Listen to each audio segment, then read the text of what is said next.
ये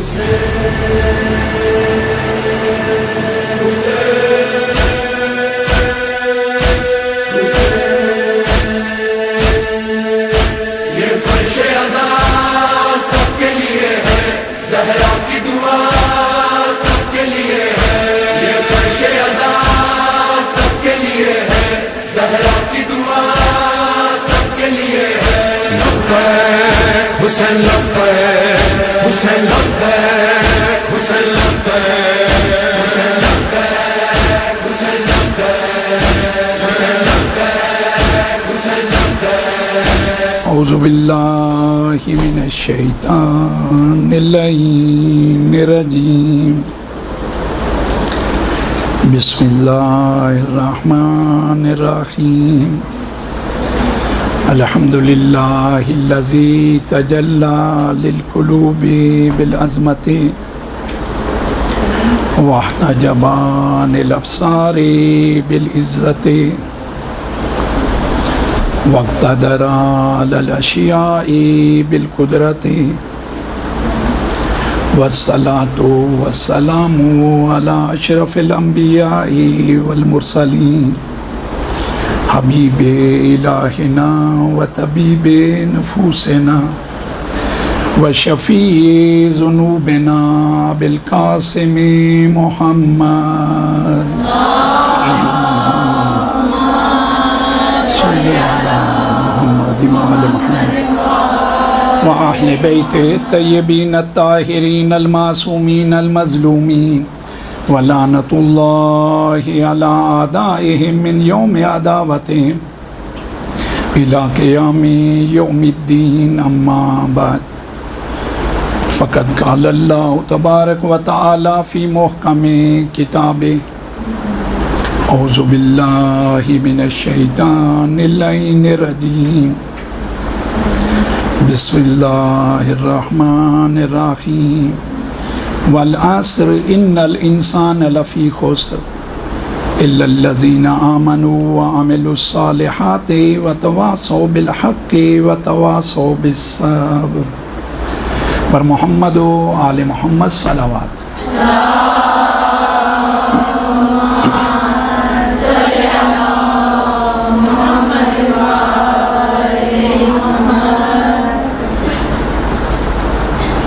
मुझे जिस मौजू पे गुफ्तगू करने के लिए कहा गया है कि हमारे जो शुआरा हैं, लिखने वाले और पढ़ने वाले जो हज़रात हैं, नोहा खां, कसीदा खां, इनकी ज़िम्मेदारियों के हवाले से कि इन हज़रात की ज़िम्मेदारियाँ क्या क्या हैं। सबसे पहली बात वो ये कि हम में से कोई एक फ़र्द भी ऐसा नहीं है जो माशरे में किसी भी एतबार से ज़िम्मेदार ना हो। हम सब किसी न किसी हवाले से रब्बुल इज़्ज़त की बारगाह में जवाबदेह हैं। अपने फ़र्दी आमाल के एतबार से भी और इज्तिमा के हवाले से भी।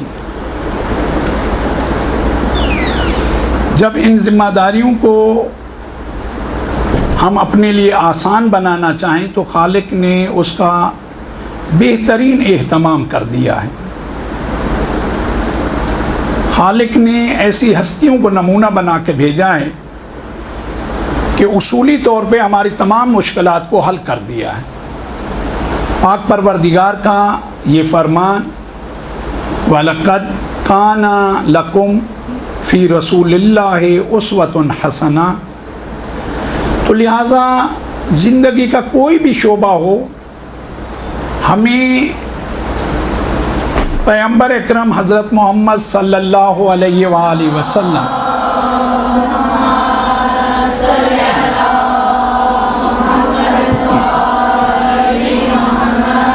हमें उनकी सीरत को देखना है, उनकी फ़िक्र को देखना है, उनके आमाल को देखना है। अपनी तरफ से एक कदम उठाने से पहले उनके फरमान को देखना, मुताला करना, जो उनका हुक्म हो उस बारे में उसको बजा लाना, ये हम सब के लिए निजात का सबब है। इसमें चाहे शुआरा हों, चाहे खुतबा हों, चाहे नोहा पढ़ने वाले हों, क्योंकि ये ज़िम्मेदारी बहुत ही अहम ज़िम्मेदारी है। ये तमाम उमूर, ये तमाम आमाल वो हैं कि जिनके ज़रिए हम न फ़कत ख़ुद बल्कि दूसरी अक़वाम तक भी उन्हें एक दर्स देने की कोशिश करते हैं, इस मज़हब हक़्क़ा से आगाह करने की कोशिश करते हैं, तो हमारी ये ज़िम्मेदारी चंद बराबर हो जाती है। इस एतबार से जो अहम तरीन चीज़ जिसका हम सबको ख्याल रखना है वो ये है कि जो बात करें वो मुदल्लल हो, हमारे पास दलील हो। अगर कोई एतराज़ करने वाला एतराज़ करे भी तो हम उसके जवाब दें, हमारे पास जवाब होना चाहिए।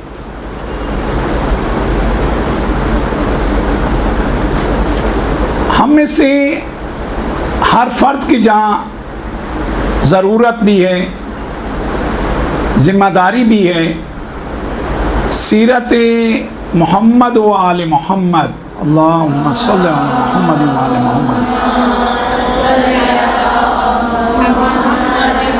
उससे आगाह होना, उससे आशना होना, उस फ़र्द की ज़िम्मेदारी कहीं ज़्यादा बढ़ जाती है जो दीन के एतबार से कोई पैगाम देना चाहता हो। हमें इस बात को समझने के लिए अगर हम इन आयात को देखें कि सरवर कायनात जो वो मकाम व मंज़िलत रखते हैं कि रब्बुल इज़्ज़त के बाद वो मकाम व मंज़िलत किसी और के पास नहीं है। बाद अज़ खुदा बुज़ुर्ग थी तू ही किस्सा मुख्तसर। तो ऐसी हस्ती आप देखें कि रब्बुल इज़्ज़त उनके बारे में ये इरशाद फरमा रहा है, वमा यंतिकु अनिल हवा इन हुवा इल्ला वह्युन यूहा। इस मकाम पे होते हुए भी अपनी तरफ से कोई गुफ्तगू नहीं फरमाते। तरीक़ाकार ही ये है कि खालिक उन्हें ये सनद दे रहा है कि मेरा हबीब वही के अलावा कोई गुफ्तगू नहीं फरमाता। जब तक मेरा हुक्म नहीं होता मेरा हबीब बात नहीं करता, अपने लबों को जुम्बिश नहीं देता।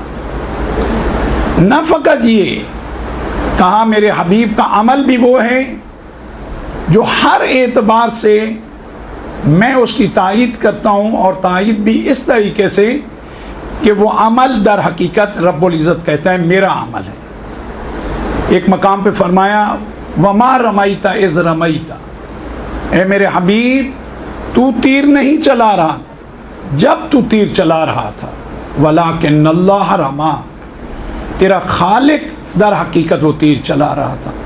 यानी रब्बुल इज़्ज़त रसूलुल्लाह के कौल को अपना कौल याद फरमा रहा है, वो खालिक रसूलुल्लाह के अमल को अपने अमल से निस्बत दे रहा है।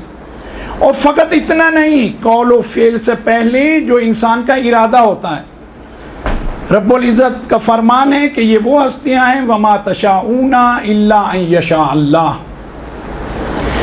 ये इरादा भी इनका अपनी तरफ से नहीं होता, इनका इरादा भी वही इरादा होता है जो रब्बुल इज़्ज़त का इरादा हो।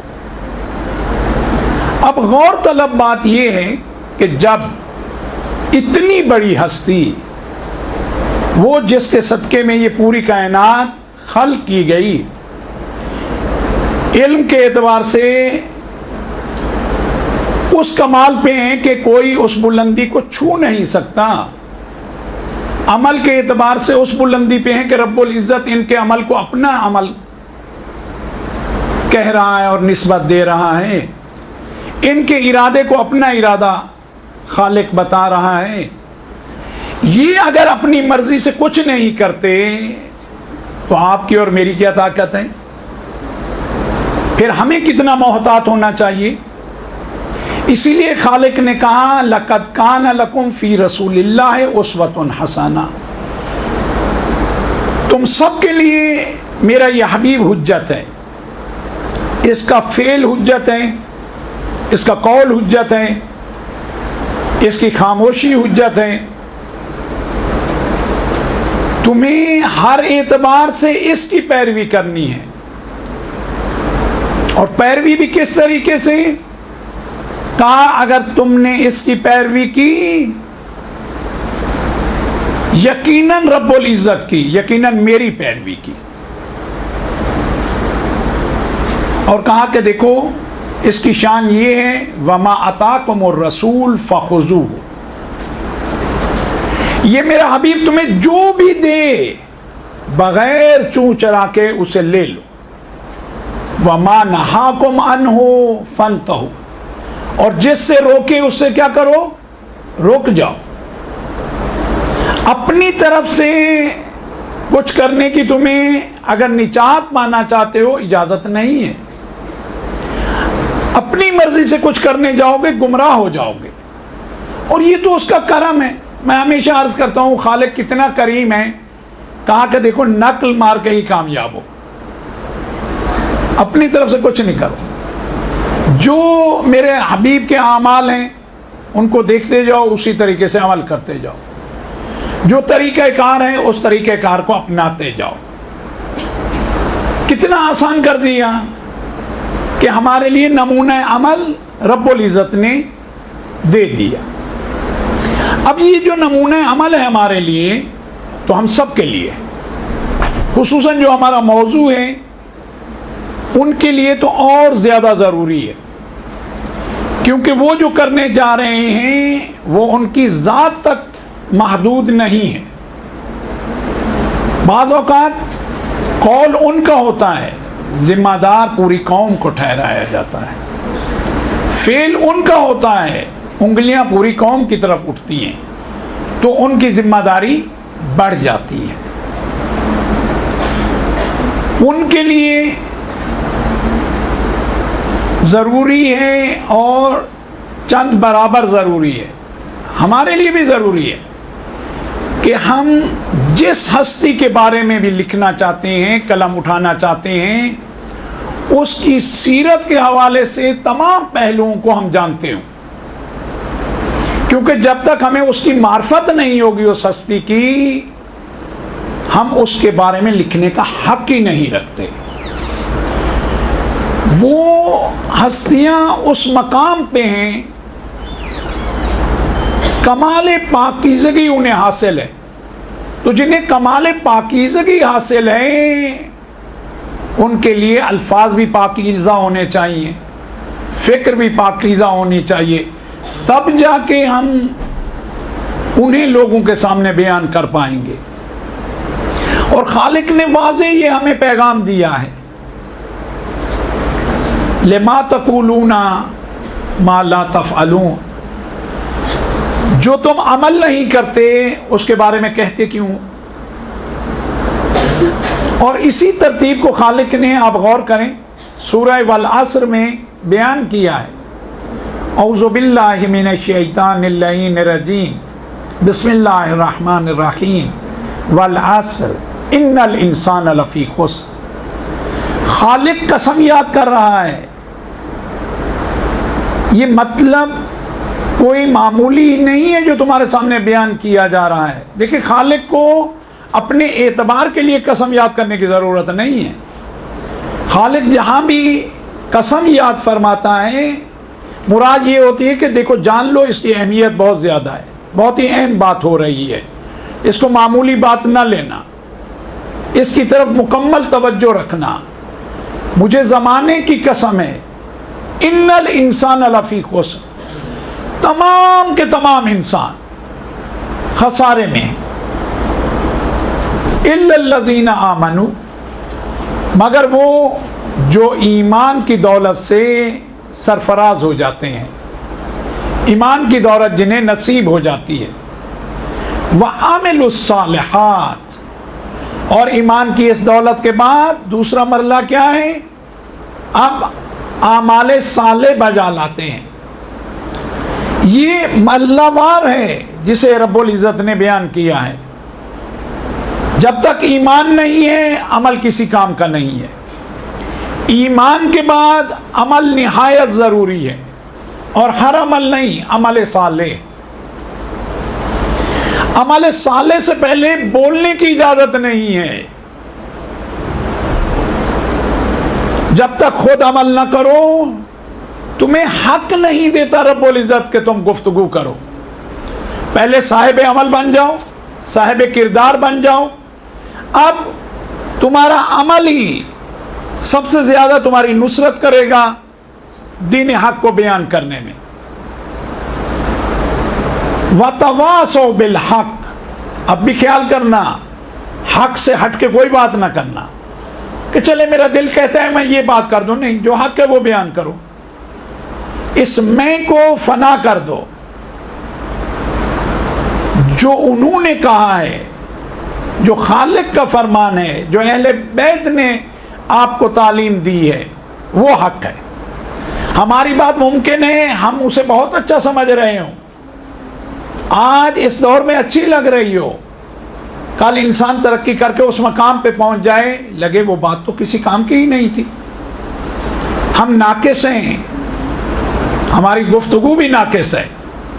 वो कामिल हैं, उनके फरामीन भी कामिल हैं, और जितना दुनिया तरक्की करती जाएगी उनके फरामीन उतना रोशन होते जाएंगे। तो लिहाजा उनकी बात करो, अपनी बात कभी नहीं करो। ये इन शुआरा के लिए भी पैगाम है कि जब अहले बैत के हवाले से कुछ कहना चाह रहे हैं तो वही कहें।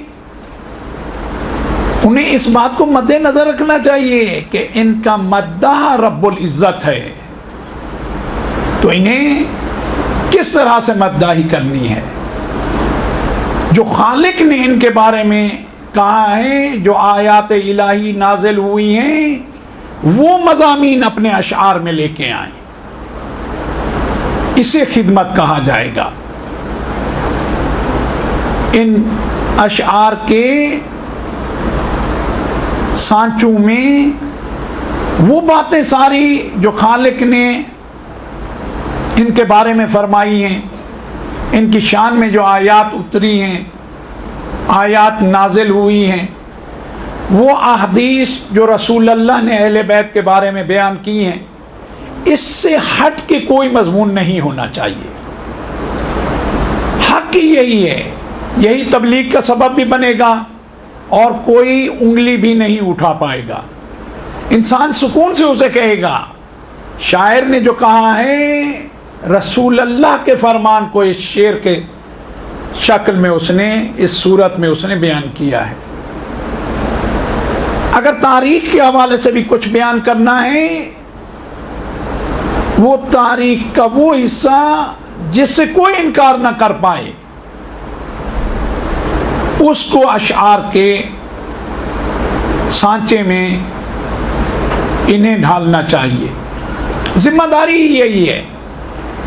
देखिए, उन ज़वात की गुफ्तगू हो रही है जो रब्बुल इज़्ज़त के फरमान के अलावा नुत्क नहीं करते, उसके फरमान से हट के अमल नहीं करते। हत्ता इरादा जो इस नुत्क और अमल से पहले का मरला है, उनका इरादा अपना इरादा नहीं है। तो ऐसी हस्तियों के बारे में कलम उठाने से पहले इनकी सीरत से मुकम्मल आगाही हासिल होनी चाहिए। अगर हासिल नहीं होगी तो हम उन्हें बयान कैसे कर सकेंगे।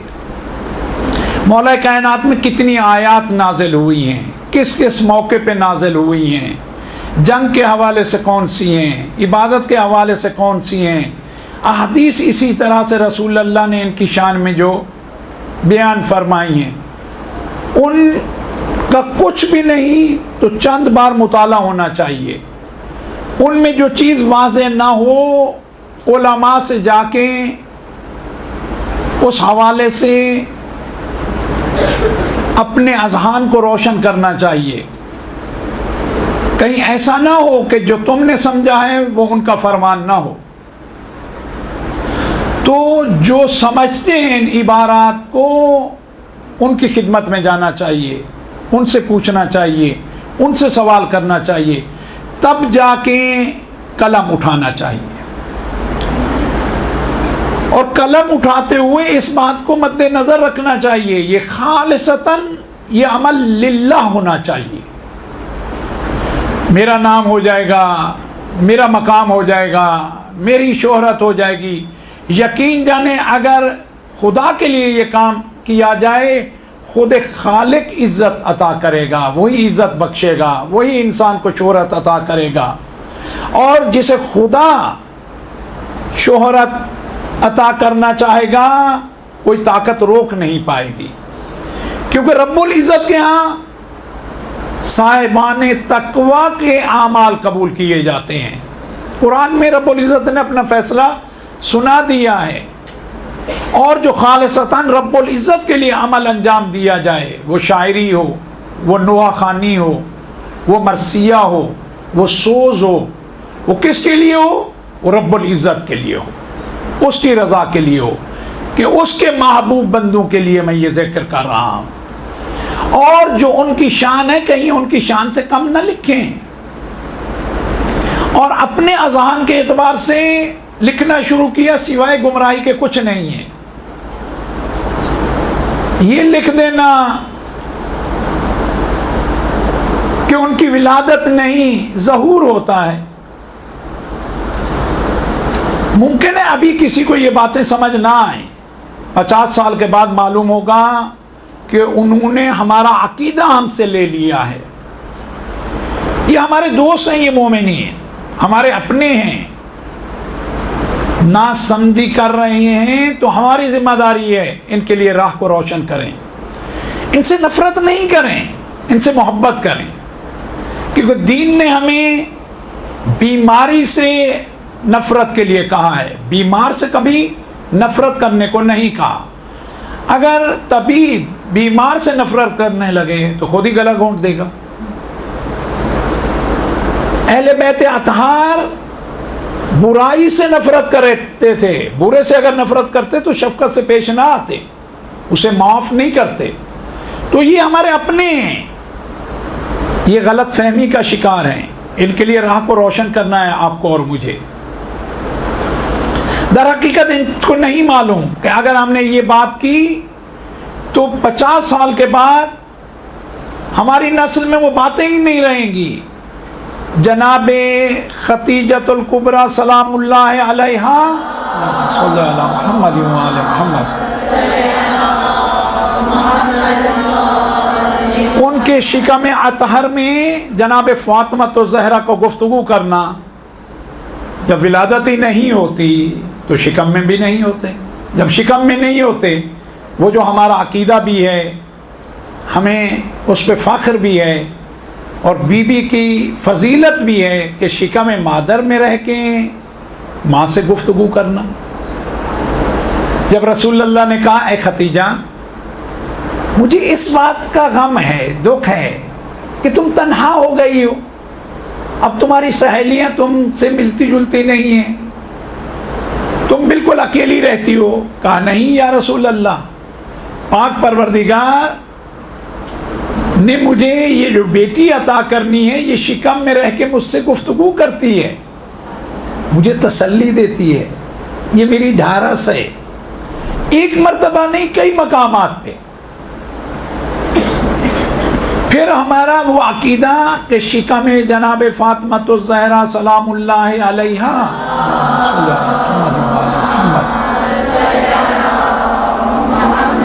जनाब मोहसिन की शहादत। फिर कुछ वक्त के बाद अब आप समझे दुश्मन चाहता क्या है। इसके ज़रिए दुश्मन कातलीन जनाब मोहसिन को इस तारीख के सफ़े से दूर ले जाना चाहता है। अभी हमारे इन मोमिनीन को मालूम नहीं है, ये समझ नहीं पा रहे कि दुश्मन इससे फ़ायदा क्या उठाना चाह रहा है। फिर कल को जनाब मोहसिन जब शिकम में नहीं थे तो शहीद कैसे हुए? फिर शिकम मादर में रहते हुए इमाम हुसैन अलैहिस्सलाम सल्लल्लाहु अलैहि मोहम्मद व आले मोहम्मद, फिर मौला का शिकम मादर में ये कहना कि माँ मैं प्यासा हूँ, वो रिवायात कहाँ जाएंगी? मौला कायनात का जनाब फातिमा बिनते असद के शिकम में होते हुए जब रसूल अल्लाह आते थे तो मजबूर कर देते थे माँ को कि रसूल अल्लाह के एहतराम में वो खड़ी हो जाएं।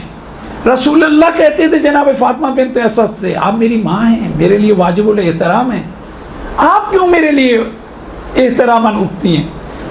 तो आप कहती थी मैं नहीं, ये खालिक ने जो मुझे फर्जंद अता किया है ये मुझे मजबूर कर देता है।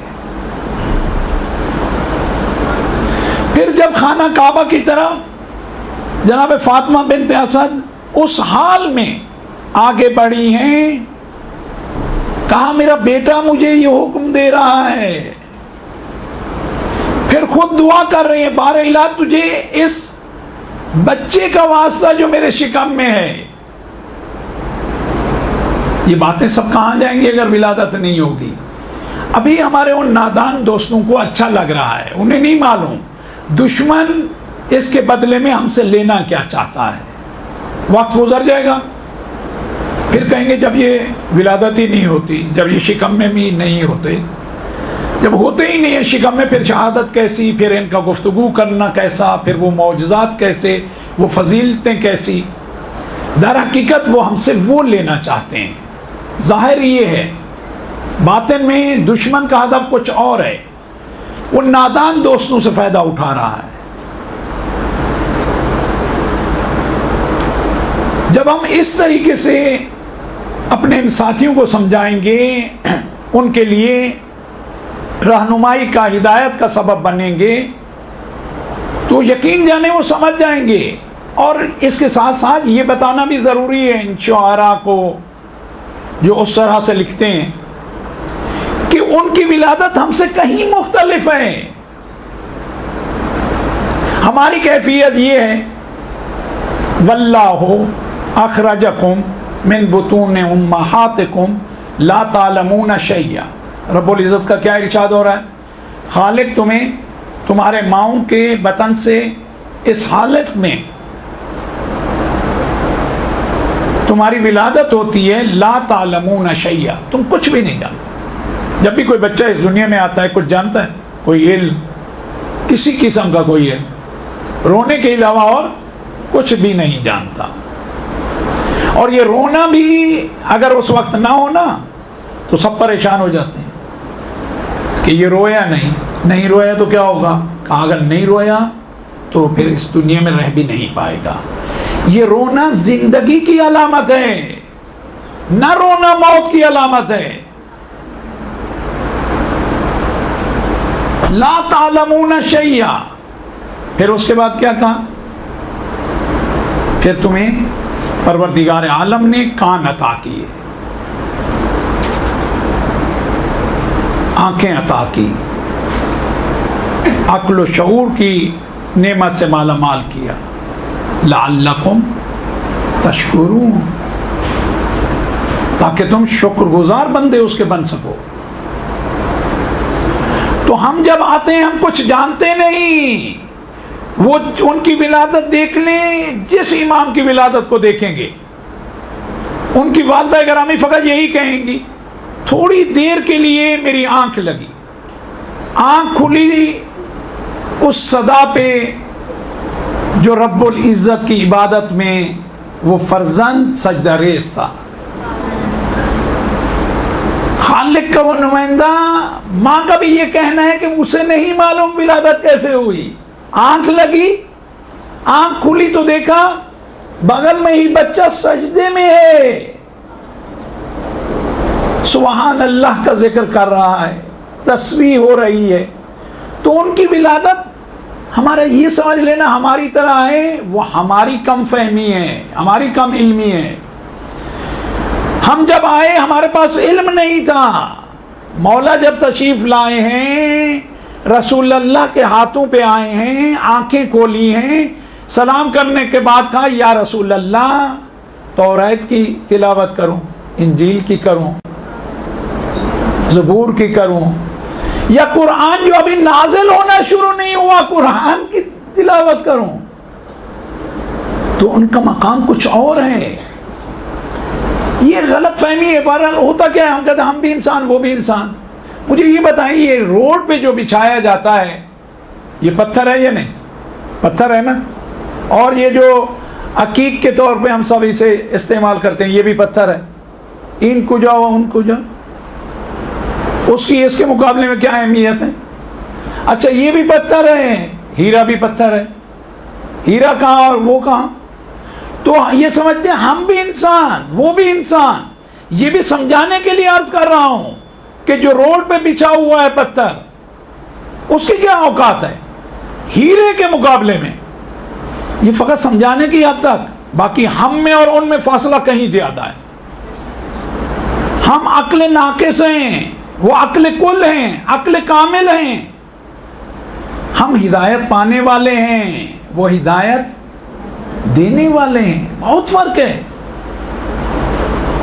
उनका नूर जनाब आदम से कई हजार साल पहले रब्बुल इज़्ज़त ने खल्क किया है, इस कायनात को उनके सदके में बनाया है।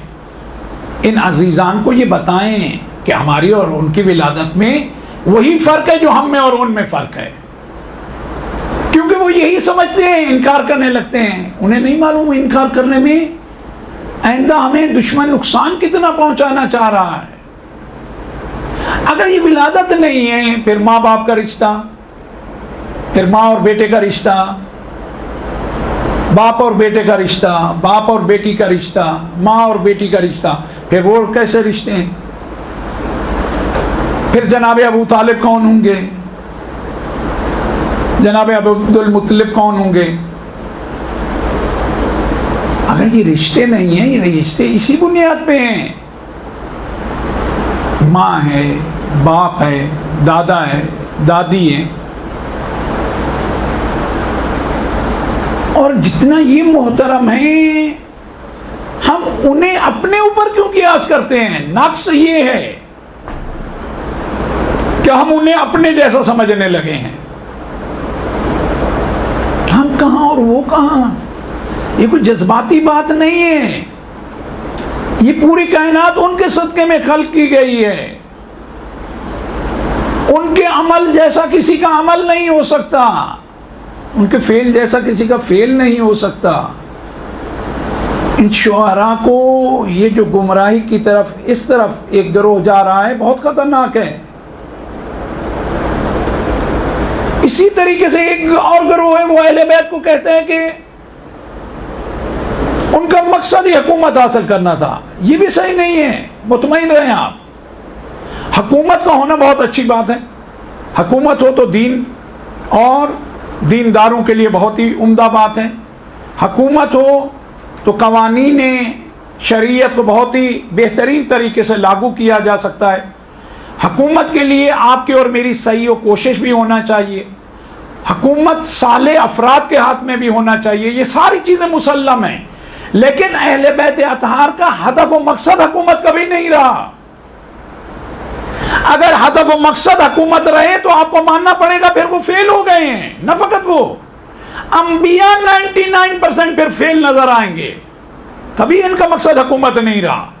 हुकूमत होनी चाहिए, साले अफराद के हाथ में होनी चाहिए। आपकी और मेरी जिम्मेदारी है उसके लिए कोशिश करनी चाहिए। ये बात और है, हुकूमत उनका मकसद हो, यह कतन सही नहीं है। मकसद कभी नहीं रहा हुकूमत। मकसद होता तो जब इब्ने अब्बास आए हैं मौला कायनात की खिदमत में, इसी हुकूमत के हवाले से बात करने आए हैं। जब बात करना शुरू की, मौला ने कहा तुम्हारा यह नाम, तुम्हारा जवाब बाद में दूंगा। चाचा साहब तेरा जवाब बाद में, पहले तो मुझे ये बता। उस वक्त बैठे अपने जूते सी रहे थे। कहा मुझे ये बताओ इन जूतों की कीमत क्या होगी? वो मुस्कराए, कहा मौला कीमत उस चीज़ की होती है जिसे आप छोड़ दें तो कोई ले ले। इन जूतों पे इतने पैबंद, इतना फटे पुराने, अगर आप इन जूतों को छोड़ दें तो कोई इन्हें उठाने वाला नहीं है, तो इनकी क्या कीमत होगी। कहा मुझ अली इब्न अबी तालिब को कसम है उस जात की जिसके कब्जा कुदरत में मेरी जान है, ये हुकूमत जिसकी तुम बात करने आए हो ना, मुझ अली की नजर में इस जूतों से पस्त है। हुकूमत उनके मुकाबले में क्या है। अली वो है कि जिसे पूरी कायनात के अफराद ना माने तब भी अली है, उसकी फजीलत में जरा बराबर कमी नहीं आने वाली, और पूरी कायनात मान ले उसके फजाइल में कोई इजाफा नहीं होने वाला। ये मौला कायनात ही तो हैं जो कह रहे हैं कि चींटी जो दाना लेके जा रही है, पहले चींटी का वजूद कितना, वो ग़िज़ा जो लेके जा रही है उसके वजूद का भी 10वां हिस्सा भी नहीं है, वो कितना। कहा अगर किसी पे जुल्म करना पड़े, इस चींटी से ये दाना लेने के बदले में मुझे कोई ये कायनात दे रहा हो, मैं अली इब्न अबी तालिब उस कायनात को ठुकरा दूंगा।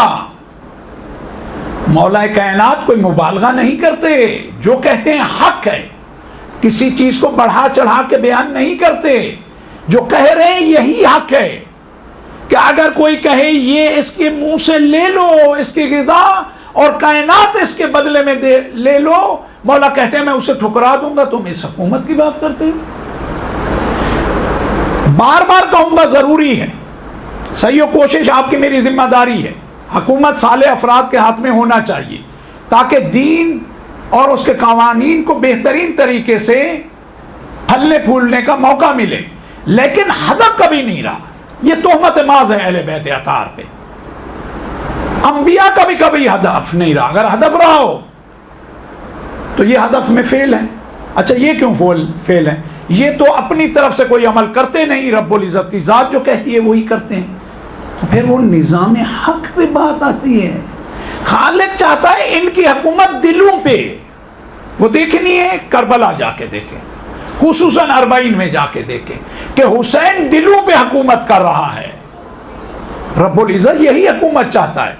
खालिक अगर ये हुकूमत नहीं चाहता होता तो खालिक के लिए मुश्किल है। खालिक को खुद ये कर देना चाहिए, भाई ये मेरा नुमाइंदा, इसी को मानोगे, इसके अलावा तुम्हारा कोई चारा ही नहीं है। अगर थोड़ा सा भी इधर उधर हुए तो तुम्हारी खैर नहीं है, किसी की फिर खैर होती। खालिक ने हमारा इम्तहान लिया इसी जरिए से कि जो पाकीज़गी को पसंद करेगा वो पाकीज़ा अफराद को पसंद करेगा। फिर चाहे किसी की भी हुकूमत हो दुनिया में, ज़ाहिरी तौर पे अहले बैत अतहार के मानने वालों के दिलों पे सिर्फ अहले बैत की हुकूमत है, और खालिक यही चाहता है। तो एक तरफ प्रॉब्लम नहीं है, कभी उस तरफ शिद्दत नजर आएगी, कभी इस तरफ शिद्दत नजर आएगी।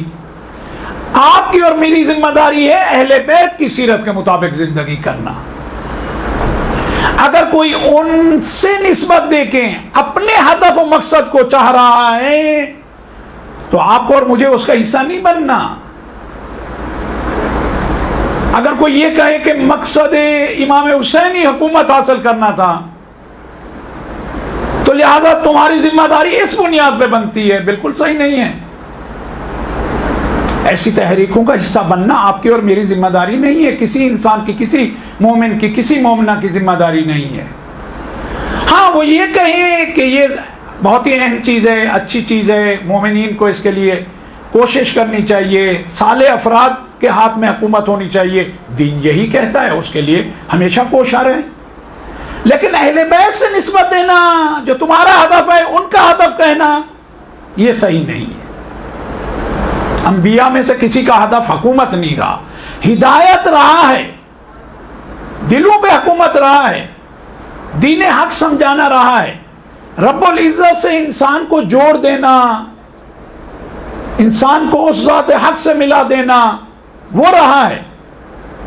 हाँ हुकूमत हो तो वो ज़्यादा बेहतर तरीके से वो चीज़ ज़्यादा आसानी से हासिल हो सकती है, बिल्कुल सही है ये।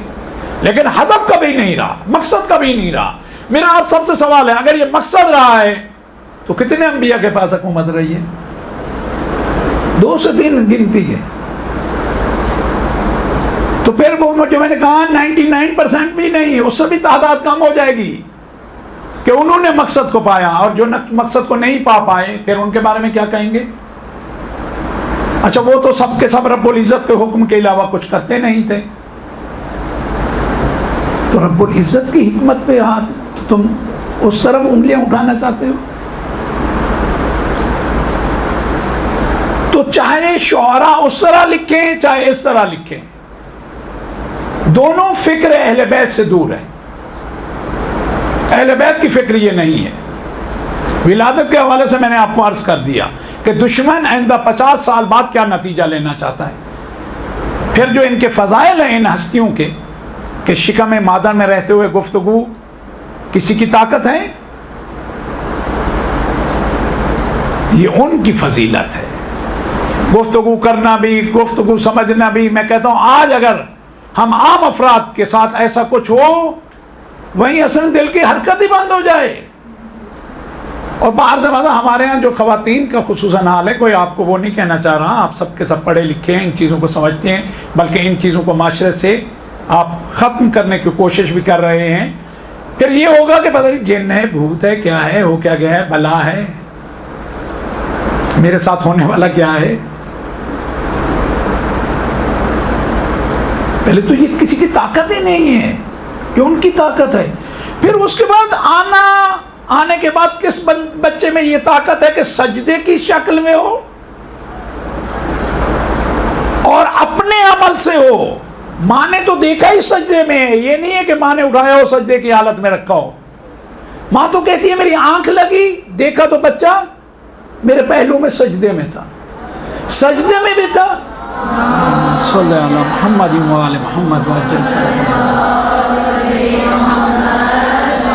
बच्चा सजदे में भी है, और वो कलमात हैं, इस तरीके से रब्बुल इज़्ज़त की हम्द हो रही है, सना हो रही है, तस्बीह हो रही है, जो एक ख़ास सिन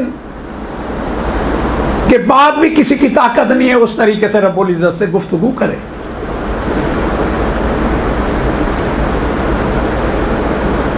तो न विलादत का मुनकिर होना है, न ऐसे शुआरा का हम फिक्र होना है। असली जो चीज़ है वो है मार्फत। जब मार्फत हासिल हो जाएगी बहुत आसानी हो जाएगी। मार्फत है क्या?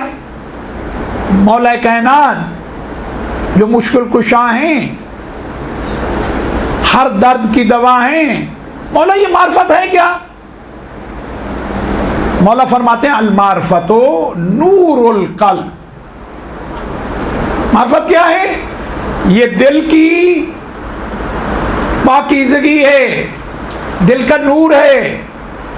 दिल जब नूरानी हो जाएगा फिर अहले बैत इसमें आके क़याम करेंगे।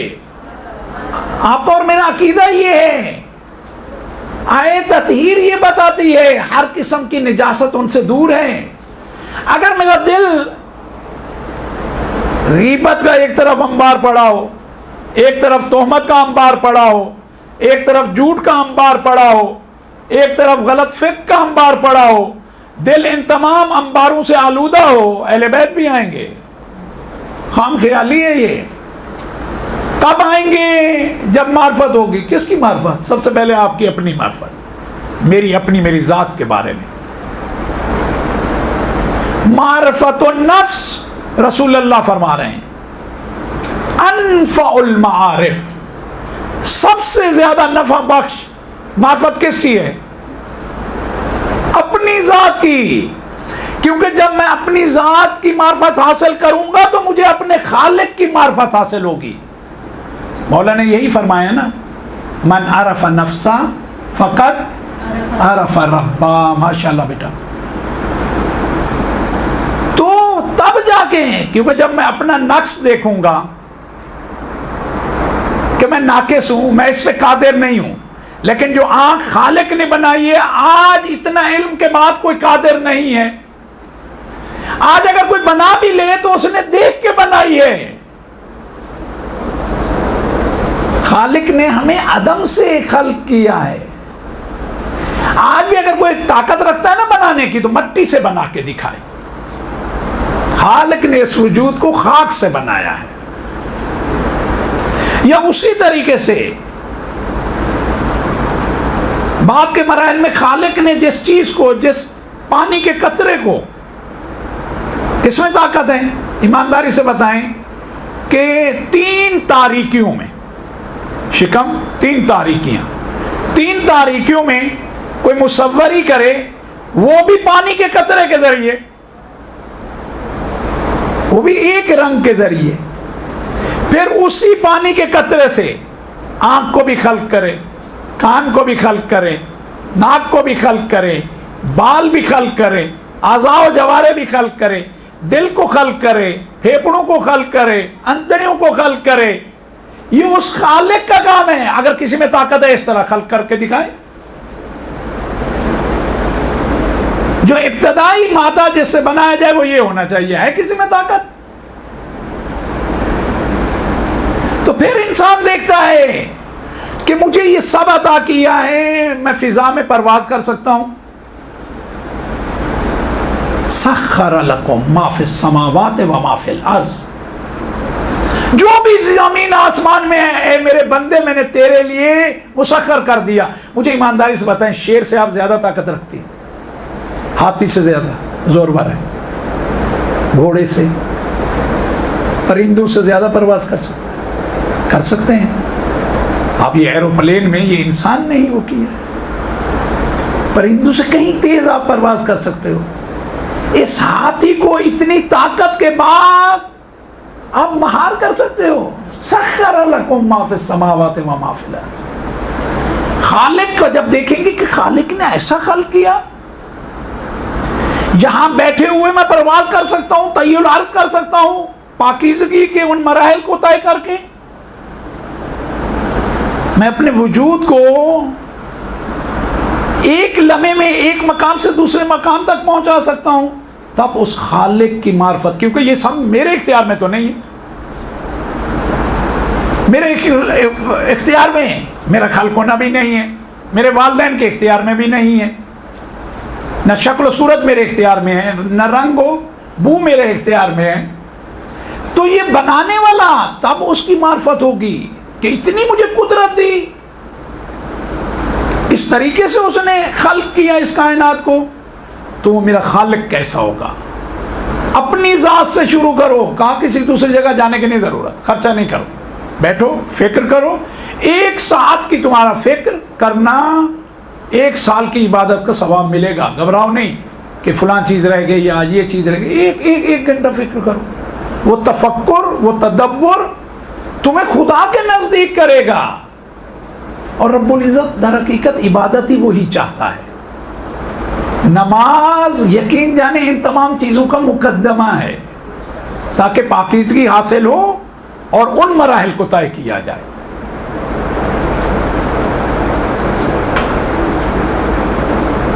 मन आरफ़ नफ्सा फ़क़द आरफ़ रब्बा, वो अपने खालिक को पहचानता है। तो सबसे अहम इन तमाम हम सब की ज़िम्मेदारी, इन शुआरा की ज़िम्मेदारी, नोहा खानों की ज़िम्मेदारी, मरसिया खानों की ज़िम्मेदारी, सोच पढ़ने वालों की ज़िम्मेदारी यही है कि मार्फत हासिल करें पहले अपनी ज़ात की। जब देखेंगे कि मैं कौन हूँ, कैसा हूँ, फिर समझ आएगी जिनका नूर जनाब आदम से भी 1000 साल पहले खल्क किया गया, उन ज़वात का क्या मकाम है, उनकी क्या फजीलत है। फिर उनकी मार्फत को, और मार्फत का जितना अजर व सवाब है इंसान सोच नहीं सकता। पैगंबर अकरम हज़रत मोहम्मद सल्लल्लाहु अलैहि वसल्लम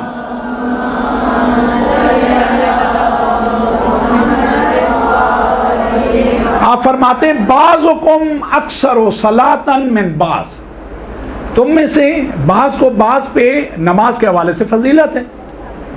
कोई नमाज जल्दी जल्दी पढ़ता है, कोई जिस तरह हक है खुशू खुशू के साथ पढ़ता है। खुशू खुशू के साथ पढ़ने वाले को इस जल्दी जल्दी पढ़ने वाले पे फजीलत है। कोई अव्वल वक्त में पढ़ता है, कोई आखिर वक्त में पढ़ता है। अव्वल वक्त वाले को फजीलत है, आखिर वक्त। बाज़ुकुम अक्सरो सलातन मिन बाज़, बाज़ को बाज़ पे फजीलत है। कोई नमाज शब किसी की तर्क नहीं होती, कोई नमाज सुबह पढ़ता ही नहीं है। तो बाज पे नमाज के हवाले से क्या है, फजीलत हासिल है। आगे फरमाया व बाज़ुकुम अक्सरो हज्जन मिन बाज़ को बाज़ पे हज के हवाले से फजीलत है। किसी ने हज को वैसे ही अंजाम दिया, लम्हा ब लम्हा अपने अमल के बारे में बहुत ही फिक्रमंद रहा, हर अमल को जिस तरह अहले बैत ने रहनुमाई फरमाई है उस तरह हो गया। किसी ने कोई बाज़ जगहों पे तवज्जो ही नहीं दी। कोई तवाफ़ में मुसलसल रब्बुल इज़्ज़त की ज़ात से अहले बैत से मुत्तसिल रहा, तवस्सुल रहा, कोई तवाफ़ में बातें करता रहा। हज दोनों ने किया, लेकिन इन दोनों के हज में फ़र्क है।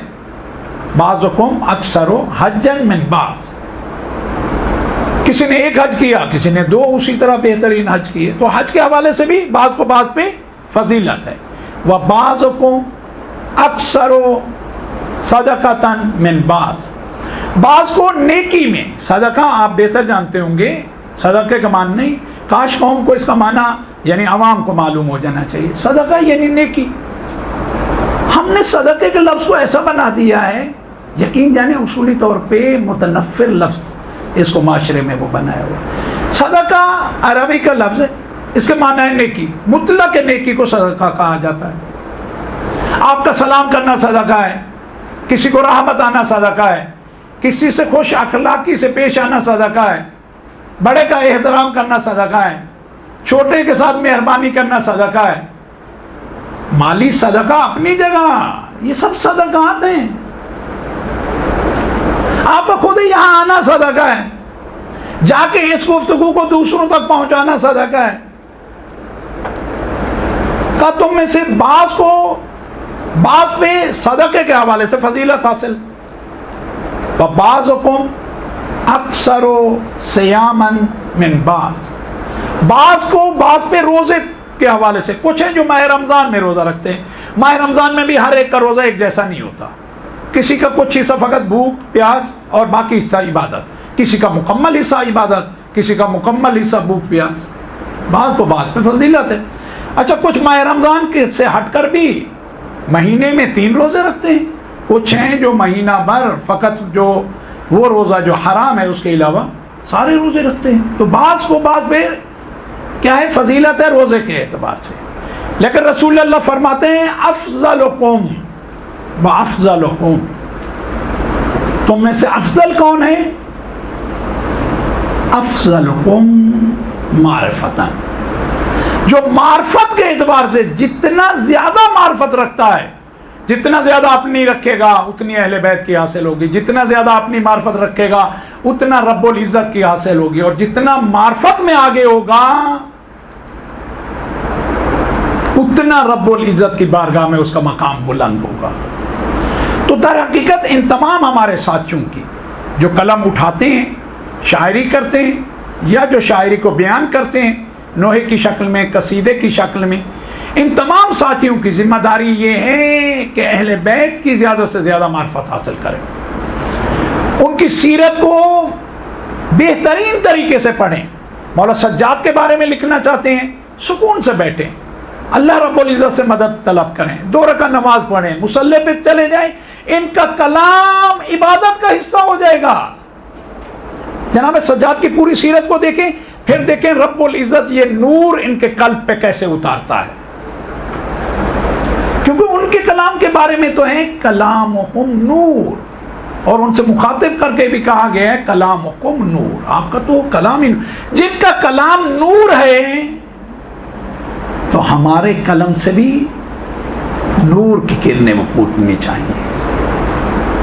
हम भी जब उनके लिए कुछ करें तो ऐसा हो, क्योंकि मैंने पहले भी अर्ज किया, जो कमाल पाकीज़गी जिन्हें हासिल है, जब उनके बारे में कलम उठाना है तो फिर ये कलम वो हो जो कमाल कर दे। इस हवाले से मैंने चंद चीज़ें, वो अशार चंद वो किए थे कि आप साथियों के सामने अर्ज़ करूं कि अशार होने ऐसे चाहिए। आपको जब भी कहीं तबलीग करनी है, कहीं शोहरा से, ख़वातीन में भी हैं, आपके अजीज़ों में भी होंगे, उनकी रहनुमाई की जाए। अच्छा, ये अपने हैं, मैंने जो कहा इनसे मोहब्बत करें, प्यार मोहब्बत से पेश आएँ। ये तुमने क्या कर दिया, ये आपकी मेरी जिम्मेदारी नहीं है। आपकी मेरी जिम्मेदारी उसको डांटना नहीं है, आपको मुझे इख्तियार भी नहीं है। आपकी और मेरी जिम्मेदारी ये है, अगर वाकई हम खुलूस से ये कहना चाहते हैं तो उनसे अगर कोई गलती हो रही है उसकी निशानदेही, वो भी प्यार और मोहब्बत से, और उनसे कहीं उनके मज़ामीन ऐसे होने चाहिए जो या किसी हदीस की तर्जमानी कर रहे हों या किसी आये शरीफा को बयान कर रहे हों। और साबका शुआरा में ये कुव्वत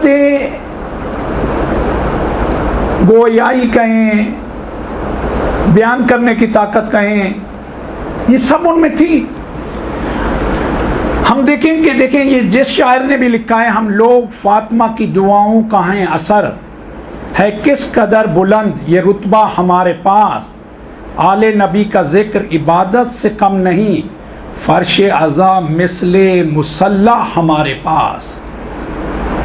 तो हम कहते भी यही हैं, आदाब फर्श अज़ा भी यही हैं कि बावजू होके हैं, तवज्जो से सुने, फ़िक्र को एक तरफ रखें और अहले बैत के फरामीन जहाँ बयान हो रहे हों तो ये ना देखें बयान कौन कर रहा है, ये देखें बयान क्या हो रहा है। और इस घर की तो शान ये है, इनके घर में बे इजाज़त जिब्राइल आते नहीं, कद्र वाले जानते हैं कद्र शाने अहले बैत। जिनके घर में जनाबे जिब्राइल बगैर इजाज़त के ना आते हों तो मुझे भी उनके बारे में लिखने के लिए बिलाखिर कुछ इजाज़त तो चाहिए। वो इजाज़त वही पाकीज़गी है, उनकी सीरत से आगाही है, वो खुलूस है और खालिसतन अल्लाह रब्बुल इज़्ज़त के लिए लिखना है। और ये इदारा, ये फ़र्श अज़ा, यहाँ से होती है तबलीग दीन व ईमान की। इदारा दीन का है, मजलिस अज़ा क्या है? यही है मजलिस अज़ा, यही चीज़ होनी चाहिए।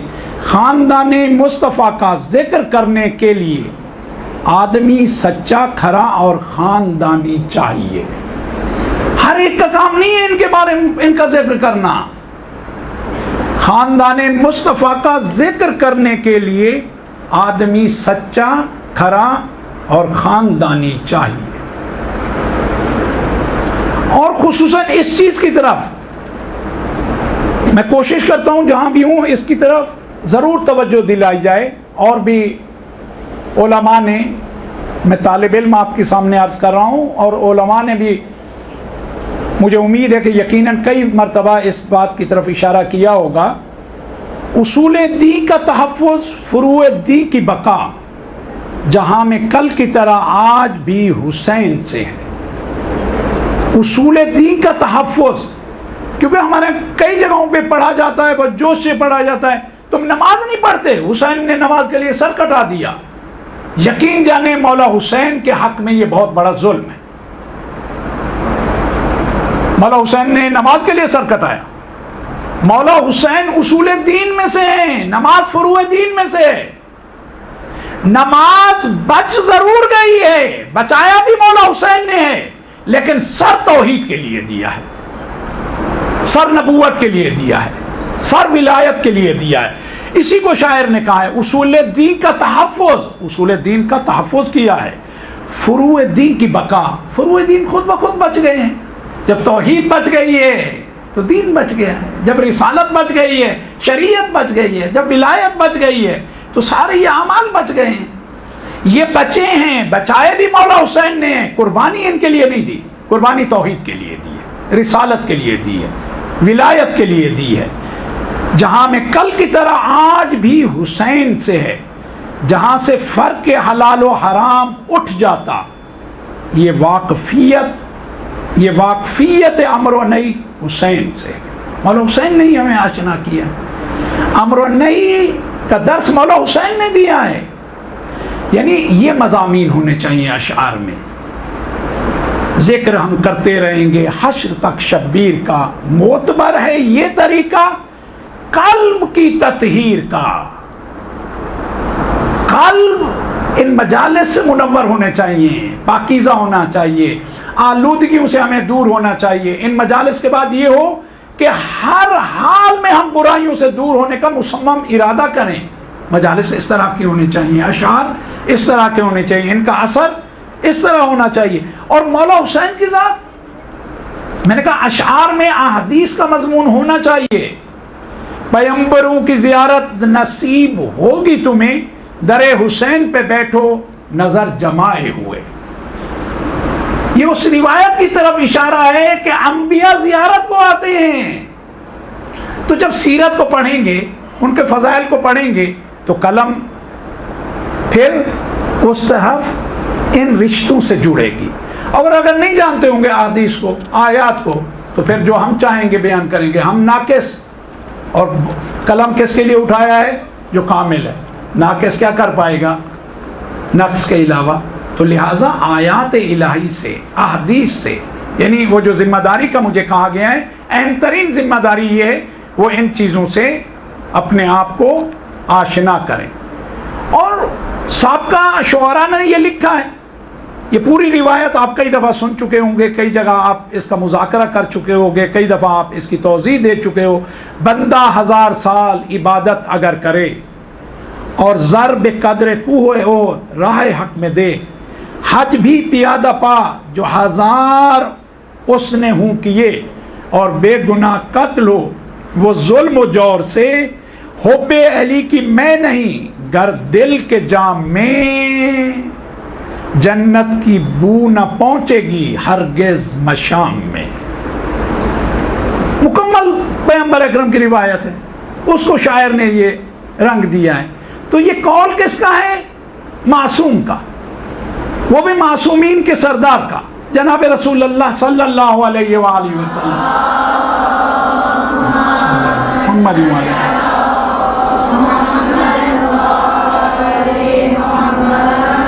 तो उसको इस तरह शेर की शक्ल दी है। ये इबादत है, ये उन्हीं का कलाम है, ये उनका फरमान है।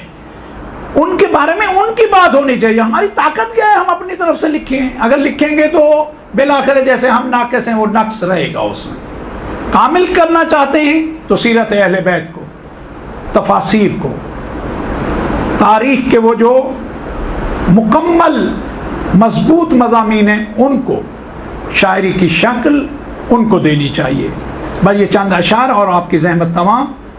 यूँ उम्मत रसूल पे है हक़ के मुर्तज़ा, हक़ जिस तरह से होता है बेटों पे बाप का, अनावा अली अबवा हाज़िहिल उम्मा। ये उस रिवायत का मज़मून है। यूँ उम्मत रसूल पे है हक़ के मुर्तज़ा, हक़ जिस तरह से होता है बेटों पे बाप का, समझे न मुस्तफ़ा को अली से कोई जुदा, रोशन है ये दलील नहीं फ़र्क मुतलका, इस तरह मुस्तफ़ा अली का ज़हूर है, दो आँखें जिस तरह से हैं और एक नूर है।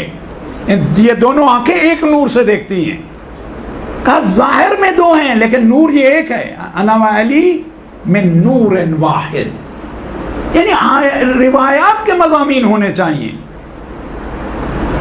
एक दिन रसूल हक़ से किसी ने ये अर्ज़ की, इरशाद आप कीजिए कुछ रुतबाए अली।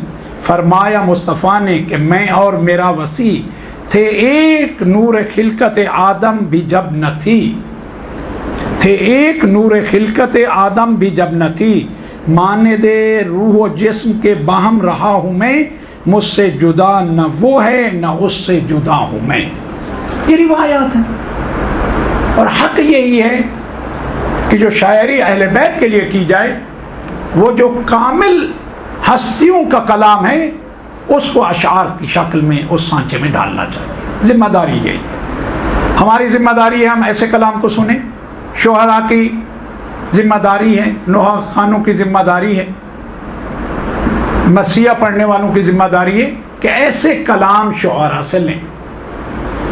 और सबसे अहम जिम्मेदारी वो इन हस्तियों की पहले मार्फत हासिल करें, अच्छी तरह इन हस्तियों को समझें, किस मकाम पे इन्होंने क्या हुक्म दिया है, इनका तर्ज, इनकी रविश, इनका तरीक़ाकार क्या रहा है, उनको फिर अशार की शक्ल दी जाए। फिर वो हम नताइज ले पाएंगे जो हमें मिलने चाहिए। सैयद सज्जाद अलैहिस्सलाम की शहादत के अय्याम है। सल्लल्लाहु अलैहि वसल्लम। मुख्तसर से मैं उनके मसाइब अर्ज़ करूँगा। मैं फ़कत इतना आपसे सवाल करूँगा, मुझे ईमानदारी से बताएं, अहले बैत की कोई भी मुसीबत ज़िक्र की जाती है, हम सब गिरिया करने लगते हैं, आंसू बहना शुरू हो जाते हैं। ये हम सुनते हैं, बर्दाश्त नहीं कर पाते, इसमें तो कोई शक नहीं ना। सुनते हैं, बर्दाश्त नहीं कर पाते। मुझे ये बताएं, हम सुनते हैं कि जनाब अकबर के सीने में बर्छी लगी, मौला ने जब वानी जो टूट गई थी, अब जो बर्छी को निकाला या अली कह के, तो ये बर्छी के साथ जिगर निकल के आया, तो हमसे बर्दाश्त नहीं होता, हम गिरिया करते हैं।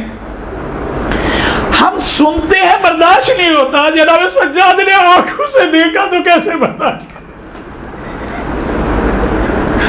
हम सुनते हैं जनाब सकीना के कानों से खून बह रहा था, शिमर तमाचे मारता था, सकीना बाबा बाबा कहती थी, हमसे बर्दाश्त नहीं होता।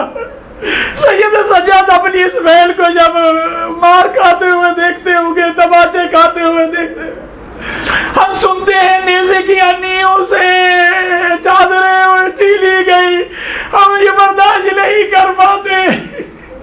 सैयद सज्जाद ने फूफियों की चादरें छिलते देखी होगी तो कैसे बर्दाश्त किया होगा। सुनना और है, देखना और है। हम सुनते हैं मौला हुसैन का लाशा था, उस लाशे पे घोड़ों की दाल पत्ती की गई। बीबी ने पूछा, बेटा सज्जाद आप क्या करना चाहते हैं? कहा फूफी अम्मा लगता है ये लाशों को बहबाल करना चाहते हैं। दाएं के घोड़े बाएं, बाएं के दाएं दौड़ा दिए। जब ये दौड़ के गए, अब देखा बाएं की पसलियां दाएं जा चुकी है, दाएं की वो बेसर का लाशा। हम सुनते हैं, हमसे बर्दाश्त नहीं होता। मौला सज्जाद की मुसीबतें ये है, मौला सज्जाद ने ये देखा कैसे होगा? ईमानदारी से बताए, शिमरे मलून बढ़ के बीबी की चादर छीने, खोली चादर छीने, बीबी मुंह के बल करबला के जमीन पे गिर जाए। सुनना कुछ देखना कुछ। फिर वो लोग जो कहते हैं ना 1-2 मिनट के मसाइल, मुझे समझ नहीं आती कि मौला जब तक जिंदा रहे रोते रहे। वो कहते हैं 1-2 मिनट से ज्यादा के मसाइल।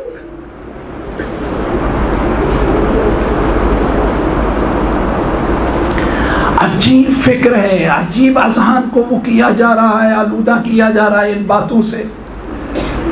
ये तो हस्ती वो है, जनाबे आदम रोए हैं कितना पहले, जनाबे नूह रोए हैं कितना पहले, विलादत के वक्त रसूल अल्लाह रोए हैं कितना पहले, एक दफा नहीं कई मर्तबा रोए हैं। हुजरा जनाबे उम्मे सलमा में रोए हैं, खाक करबला की उठा के दी है, हुजरा आयशा में रोए हैं, बीबी कई बार रोई है, मौला कायनात रोए हैं, जनाब ज़ैनब के पर्दे को रोए हैं, वसीयत करते हुए बेटे हुसैन को करीब बुला के कहा मैं उस वक्त नहीं होगा, मेरी ज़ैनब के बाजुओं के मेरी तरफ से बोझ, मेरी विलायत को बचाने के लिए ये शहजादी आगे होगी।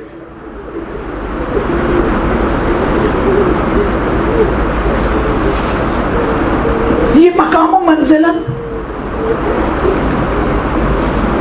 सैयद सज्जाद आपके असहाब में से जब एक ने मिनहाल ने कहा मौला मैं उस वक्त भी दारुल इमारा में था जब आपके चाचा मुस्लिम को लाया गया, मैंने देखा सीना तना हुआ था, आंखों में आंखें डाल के इब्ने ज़ियाद मलऊन से गुफ्तगू कर रहे थे, और आपके वक्त में भी था, मैंने देखा आपका सर झुका हुआ था, कमर झुकी हुई थी, रोके कहा तूने इंसाफ नहीं किया, मेरे चाचा तनहा थे, मेरे साथ बेबकरा चादर मेरी फूफिया माए फूफिया बहने मेरे साथ थी। उसने देखा तसल्ली देना चाह रहा था, मौला का गम और ताज़ा हो गया। कहा मौला शहादत तो आपके लिए शहादत है। कहा ये शहादत है क्या माऊ फूफियों बहनों के साथ शराबियों के मज में, शराबियों के दरबारों में जाना भी हमारे लिए शहादत है। उसने देखा मौला बहुत गमगीन हो गए। कहा मौला फिर कितना रोइएगा? मौला ने कहा कि याकूब का एक यूसुफ नजरों से ओझल हुआ, इल्म इमामत से जानते थे कि जिंदा है, लेकिन फिर भी फिराक में इतना रोए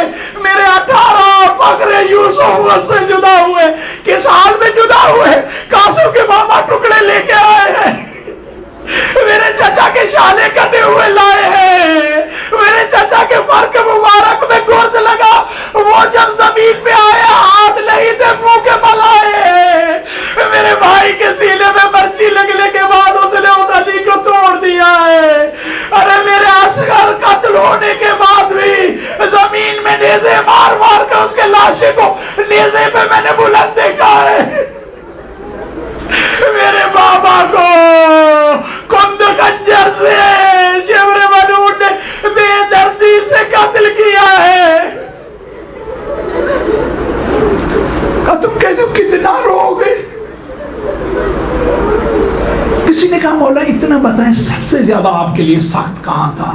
मैं कहता हूँ जब मौला से ये सवाल किया गया होगा ना, यकीन जाने अकबर का लाशा याद आया होगा, वो बच्ची याद आई होगी, कासिम के लाशे के टुकड़े याद आए होंगे, अशेर का शिशुआ लाशा वो छोटा सा सरनों के नेज़ा पे याद आया होगा, चचा अब्बास के कटे हुए शाने याद आए होंगे, असहाब के लाशें याद आए होंगे, लेकिन कहा शाम शाम शाम, मेरा इमाम इतना गयूर है, कहा कि मुझे शाम कभी नहीं भूलेगा वो मंजर, शराबियों के मजमे मेरे मेरी फूफियों का होना, मकना चादर होना, और शराबी का मेरे बाबा के चेहरे पे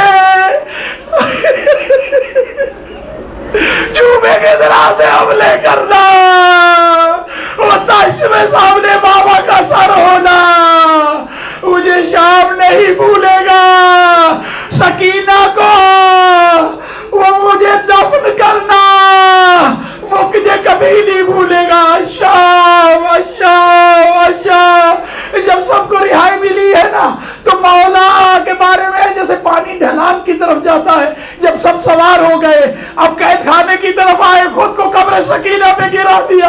उठो सकीना, तुम कहती थी मुझे बाबा के पास जाना है, उठो हम मदीना जाते हैं, हमारे साथ नहीं।